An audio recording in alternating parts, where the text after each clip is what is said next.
Hello everyone. In today's video I will give you an overview over the 12 most important privacy and anonymity issues as of today. Let me know in the comments if you disagree and which issues you think I forgot. First, surveillance by governments and corporations. Ongoing concerns about mass surveillance programs operated by governments and the extensive data collection practices of large corporations, which can compromise individual privacy. If you want to know more about how corporations encroach on your privacy, I encourage you to watch my book recap of The Age of Surveillance Capitalism, which you can find in the video description. To stay protected, you can use VPNs to encrypt internet traffic and mask IP addresses. Adopt E2E encryption for communication tools such as messengers that use the Signal protocol. And as always, you can stay informed about privacy laws and advocate for strong legal protections. Second, data breaches.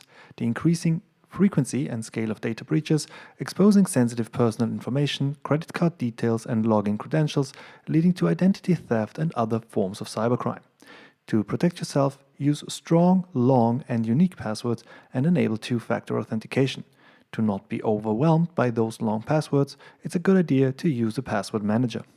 Regularly update software and systems to patch vulnerabilities. Monitor financial accounts for suspicious activities. Location tracking. The pervasive use of mobile devices and location-based services raises concerns about constant tracking with potential implications for personal privacy and the risk of location data being misused. To protect yourself, turn off location services for apps that don't require them. Use privacy-focused browsers and search engines. Consider using a virtual SIM or anonymous prepaid phone services in countries where privacy is at the back foot. Biometric data and facial recognition. The growing use of biometric technologies, especially facial recognition, and the lack of clear regulations surrounding their use can lead to privacy issues and concerns about surveillance. To counteract, you should disable facial recognition features on devices when not needed. IoT, the Internet of Things. The proliferation of connected devices in homes, cars, and other environments, such as, for example, power supply, can lead to increased data collection, raising privacy concerns about the potential misuse of information from these devices. One of the basic things to do is to change default passwords on IoT devices. Sounds trivial, but many people don't do this. Keep firmware and software up to date and use, one of the things you can do if you're a bit more advanced, you can use a separate network for IoT devices to isolate them from critical systems. Social media privacy. Continued concerns about the privacy implications of social media platforms, including issues related to user data misuse, targeted advertising, and the manipulation of user behavior. Now, the best advice is to deactivate all social media.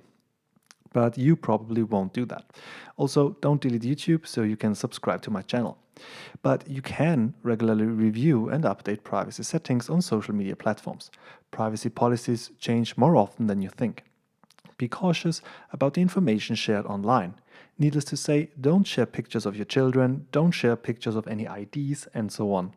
I will probably make a separate video on social media privacy, since this is probably the most important topic for most people. Finally, consider using pseudonyms or limiting the personal information shared. 7. Online tracking and profiling. The extensive tracking of online activities for targeted advertising and the creation of detailed user profiles, often without clear consent, raises privacy concerns. Use browser extensions or tools that block tracking cookies. Incognito mode is actually made for that. Opt out of personalized advertising where possible, and regularly clear browser cookies and cache. Encryption and backdoors. Debates around encryption, with some governments pushing for the inclusion of backdoors to allow access to encrypted communication for law enforcement purposes, usually targeted at child pornography, while others argue for strong encryption to protect user privacy. To protect yourself against these laws, you can use messaging apps that employ E2E encryption, such as Signal, that already said they won't comply with watered-down E2E encryption. Deepfake technology. The rise of deepfake technology, which allows the creation of realistic fake videos and audio recordings, raises concerns about potential for misinformation and the erosion of trust in media and information sources. This is another big one for me, and I think the biggest concern overall for trust in media and in the coming years. You can honestly not do much, but you can at least try to be cautious about sharing personal photos and videos online. Verify the authenticity of media before trusting it, which will become harder and harder as technology evolves. But who knows, maybe we will have effective deepfake detection tools too. Health data privacy. Number 10, the increasing digitization of health records and the use of health-related apps and wearables raise concerns about the privacy and security of sensitive health data. We have seen this during the pandemic, where data scientists lamented privacy laws which allegedly prevent them from effectively fighting the pandemic. Health data is very sensitive, and you should be wary of anyone who wants to have it. What you can do to protect yourself depends on where you live. In some countries, you can opt out of automated medical data processing, in some you can't. Also, try to understand and control privacy settings for health-related apps, such as, for example, fitness trackers. Autonomous vehicles and smart cities. The development of smart city technologies and the use of autonomous vehicles can involve extensive data collection, leading to privacy concerns about surveillance in urban environments. This is closely related to number 5, IoT. It is, however, on a much larger scale, as this makes mass surveillance possible. Again, there is unfortunately not much you can do if you live or will live in one of these dystopian cities. Try to opt out to as many services as possible. Finally, 12, workplace surveillance. So with the rise of remote work, employers may employ various monitoring technologies to track employee productivity, which can lead to concerns about invasions of privacy. As an employee, again, unfortunately, there's not much you can do.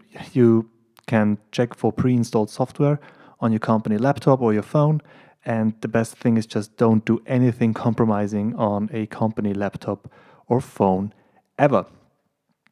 So that's it. These are my top 12 privacy concerns as of today and for the near future. Tell me in the comments whether you agree and which ones you're missing. Until next video, stay safe.